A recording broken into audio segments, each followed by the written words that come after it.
Պատկերացրեք ձեր խոհանոցում կա մի համեստ տերև։ Դուք այն գցում եք ապուրի մեջ և կարծում եք, թե դրա միակ գործը համ տալն է։ Բայց ինչ կասեք, եթե ասեմ, որ այդ նույն տերևը հարյուրավոր տարիներ առաջ օգտագործվել է որպես դեղ, որպես մաքրող միջոց օրգանիզմի համար և նույնիսկ որպես պաշտպանություն հիվանդություններից։ Ինչ կասեք, եթե պարզվի, որ այն կարող է ազդել շաքարի մակարդակի վրա, թեթևացնել հոդացավերը, օգնել մարսողությանը և նույնիսկ հանգստացնել նյարդերը։ Այսօր մենք խոսելու ենք դափնու տերևի մասին։ Դիտեք մինչև վերջ, որովհետև վերջում կխոսենք նաև, թե ովքեր երբեք չպետք է օգտագործեն դափնու տերևը։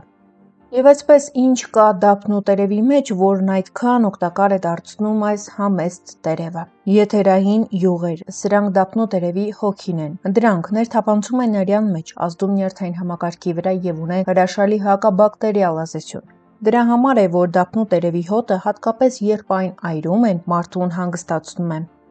Դափնու տերևը պարունակում է վիտամին A, որը պաշտպանում է մաշկը, ամրացնում է լորձաթաղանթը և օգնում է տեսողությանը։ Վիտամին C, սա բնական պաշտպանիչ վահան է, պայքարում է բորբոքումների դեմ, ուժեղացնում է իմունիտետը, օգնում է օրգանիզմին դուրս գալ հիվանդություններից։ Վիտամին B6 ազդում է նյարդերի վրա, քնի որակի վրա, տրամադրության վրա։ Դրա համար է, որ դափնու թուրմից հետո շատ մարդիկ ասում են մարմինս թեթևացավ։ Պարունակում է շատ կարևոր հանքանյութեր՝ կալիում սրտի համար, մագնեզիում սթրեսի դեմ, երկաթ արյան համար, կալցիում ոսկորների համար։ Այս ամենը միասին դափնու տերևը դարձնում է ոչ թե մի նյութ, այլ բարդ ազդեցություն ունեցող բույս։ Դափնու տերևի արժեքավոր հատկությունները։ Հզոր հակասեպտիկ է, որը հիանալի ախտահանում է օրգանիզմը, օգնում է ազատվել հազից, օժտված է մաշկի և լորձաթաղանթի վրա հակասնկային ազդեցությամբ, բարձրացնում է իմունիտետը, ունի ընդհանուր ամրապնդող հատկություններ, օրգանիզմին մատակարարում է կարևոր վիտամիններ կանխելով A վիտամինոզը, վերացնում է հոդերի և մկանների ցավային սինդրոմը, մաքրում է օրգանիզմը արյունը մաքրելով թույներից, շլակներից և ծանր մետաղների աղերից, լայնացնում է անոթները, ցուցաբերում է հակահիպերտոնիկ ազդեցություն, ցուցաբերում է արյունը կանգնեցնող և օրգանիզմը առողջացնող ազդեցություն։ Դափնու տերևը հայտնի է իր միզամուղ հատկությամբ և կանխում է այտուցների առաջացումը, կարգավորում է մարսողությունը, լավացնում է ախորժակը, բարձրացնում է տրամադրությունը, կարգավորում է քունը և գործում է որպես հիանալի հանգստացնող միջոց, օժտված է հակաուռուցքային ազդեցությամբ, նշանակում է կանխում է քաղցկեղի զարգացումը։ Եվ այսպես դափնու տերևով ժողովրդական դեղատոմսեր 15 հիվանդության դեպքում։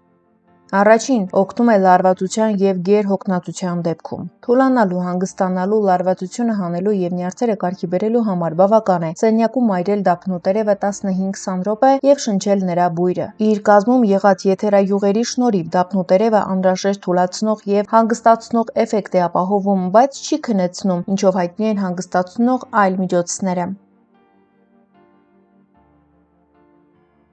Երկրորդ՝ թոքերից դուրս է բերում խորխը։ Թաց հազի ժամանակ թոքերից լորձը դուրս բերելու համար անհրաժեշտ է շնչել այրվող տերևի հոտը։ Ի դեպ, սա օգնում է նաև քրոնիկ բրոնխիտի և ասթմայի դեպքում։ Այս հիվանդություններով տառապող անձանց համար շատ օգտակար են դափնու յուղով կրծքավանդակի մերձումները։ Երրորդ՝ կարգավորում է մարսողությունը։ Մթերքների վատ մարսողություն ունեցող մարդկանց համար սննդի յուրաքանչյուր ընդունում դառնում է փորձություն։ Որպես օրգանիզմ ընկնող մթերքներին պատասխան զարգանում է դիսպեպսիա և մետեորիզմ, տանջում են ստամոքսի ծակոցները և խաթարվում է կծկողականությունը։ Այս ամենից ազատվելու համար պետք է կերակրատեսակների մեջ դափնու տերև ավելացնել, որը կուժեղացնի մարսողական ֆերմենտների արտադրությունը։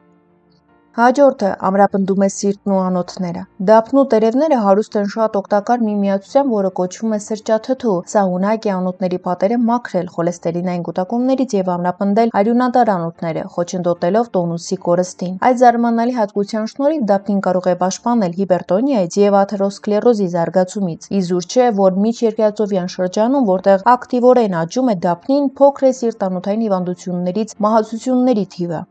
Ձեր սրտին օգնելու և անոթները ամրացնելու համար օրական 1 անգամ կերեք ճաշատեսակներ, որոնց պատրաստման ժամանակ օգտագործվել է դափնու տերև։ Բացի այդ, դափնու տերևը օգնում է լյարդին ավելի լավ մշակել ճարպերը։ Դրա շնորհիվ անոթները դառնում են ավելի մաքուր և արյան շրջանառությունը բարելավում է։ Հաջորդը՝ պայքարում է հոդերի բորբոքման դեմ։ Հոլանդացի գիտնականների հետազոտությունները խոսում են այն մասին, որ դափնին օժտված է հակաբորբոքային և ցավազրկող հատկություններով։ Եթե ձեր հոդերը բորբոքվել են արտրիտից կամ արտրոզից, պարզապես ցավող հատվածների վրա դափնու յուղ քսեք և 15-20 րոպեից ցավը կհանգստանա։ Այս միջոցը հատկապես օգտակար է հոտերի քրոնիկ ցավ ունեցող մարդկանց համար։ Այս միջոցով նրանք կարող են փոխարինել նեստերոիդ հակաբորբոքային պրեպարատներին։ Բացի այդ, դափնու տերևը օգնում է օրգանիզմին դուրս բերել կուտակված աղերը, հենց դրա համար էլ են հաճախ օգտագործվում է արտրիտի դեպքում։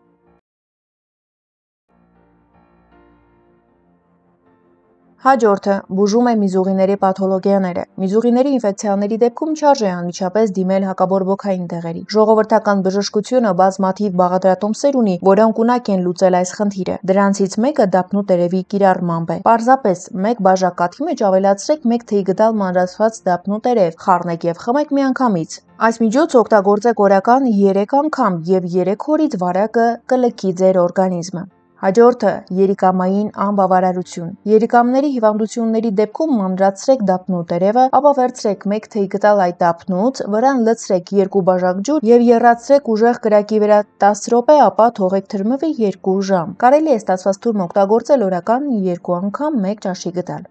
Հաջորդը բուժում է փսորիազը։ Առաջացող փսորիազից ազատվելու համար վերցրեք 10 դափնու տերև, վրան լցրեք կես լիտր եռման ջուր, տարան ամուր փակեք եւ թողեք 2 ժամ թրմվի, ինչից հետո կարող եք այն ընդունել յուրաքանչյուր սնունդ ընդունելուց առաջ կես բաժակ օրական 3 անգամ։ Հաջորդը պայքար շաքարային դիաբետի դեմ։ Դափնու տերևը ունակ է իջեցնել արյան մեջ գլյուկոզայի մակարդակը։ Սա նշանակում է, որ դափնու տերևի թուրմի օգնությամբ կարելի է պայքարել շաքարախտի դեմ։ Դրա համար պետք է վերցնել 10 դափնու տերև, ապա վրան լցրեք 3 բաժակ եռացրած տաք վիճակում գտնվող ջուր։ Այս միջոցը եռման հասցրեք անմիջապես, վերցրեք կրակից եւ թողեք թրմվի 3-ից 4 ժամ։ Այս թուրմը պետք է ընդունել օրական 3 անգամ 1 շաբաթվա ընթացքում կես բաժակ։ Բուժման կրկնվող կուրսերը անհրաժեշտ է համաձայնեցնել բժշկի հետ։ Հաջորդը բուժում է հայմորիտը։ Հայմորիտը հաղթահարելու համար վերցրեք 10 դափնու տերև, վրան լցրեք 1 լիտր ջուր։ Խառնուրդը եռացրեք 5 րոպե, ինչից հետո վերցրեք կրակից եւ շնչեք տաք գոլորշին գլխին սրբիչ գցելով։ Այս պրոցեդուրան կրկնեք օրական 2 անգամ եւ կտեսնեք, որ յուրաքանչյուր ինհալացիայից հետո ինչպես է քթանցքերից դուրս գալիս թարախը։ Հաջորդը անցկացնում է ատամնացավը։ Մանրացրեք 1 դափնու տերև, ապա այդ փոշուց 2 թեյ գդալ վերցրեք եւ վրան 1 բաժակ ջուր լցրեք։ Խառնուրդը եռացրեք, թողեք կրակին մնա 5 րոպե։ Ստացված եփուկը թողեք մի փոքր սառչի եւ դրանով կարող եք ողողել բերանի խոռոչը 15 րոպեն մեկ, քանի դեռ ցավը չի թուլացել։ Հաջորդը բուժում է ստոմատիտը։ Ստոմատիտի զարգացման ժամանակ որոշ բժիշկներ խորհուրդ են տալիս առավոտյան եւ երեկոյան ծամել դափնու թարմ կանաչ տերև։ Հաջորդը ազատում է թեփից։ Գլխամաշկը թեփից ազատելու համար դափնու ծառի յուղը խառնեք նույն քանակությամբ տաքացրած ժոժոբայի յուղին։ Ստացված խառնուրդը քսեք գլխամաշկին, այն կապեք սրբիչով եւ թողեք մոտավորապես 1 ժամ։ Բացի դրանից մի քիչ դափնու յուղ կարող եք ավելացնել նաեւ ձեր շամպունի մեջ եւ 2 շաբաթ անց թեփից հետքն անգամ չի մնա։ Այժմ խոսենք այն մասին, թե ում է հակացուցված դափնու տերևը։ Դափնու տերևի թուրմը արգելվում է հղի կանանց, խոցի առկայության դեպքում, սուր գաստրիտի ժամանակ, երիկամների լուրջ խնդիրների դեպքում, չափից շատ օգտագործելու դեպքում կարող է թունավորել, կարող է առաջացնել սրտխառնոց եւ գրգռել ստամոքսը։ Պետք է շեշտել, որ բնականը դեռ չի նշանակում անվտանգ։ Պետք է ճանաչել սեփական օրգանիզմը եւ ճիշտ կիրառել նաեւ բնական միջոցները։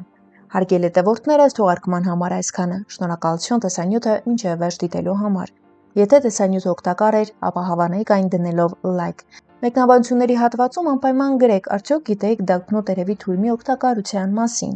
Կիրառում եք այն ձեր սննդակարգում, թե ոչ։ Լավ մնացեք եւ առողջ եղեք։ Ձեզ հաճելի օրենք մաղթում։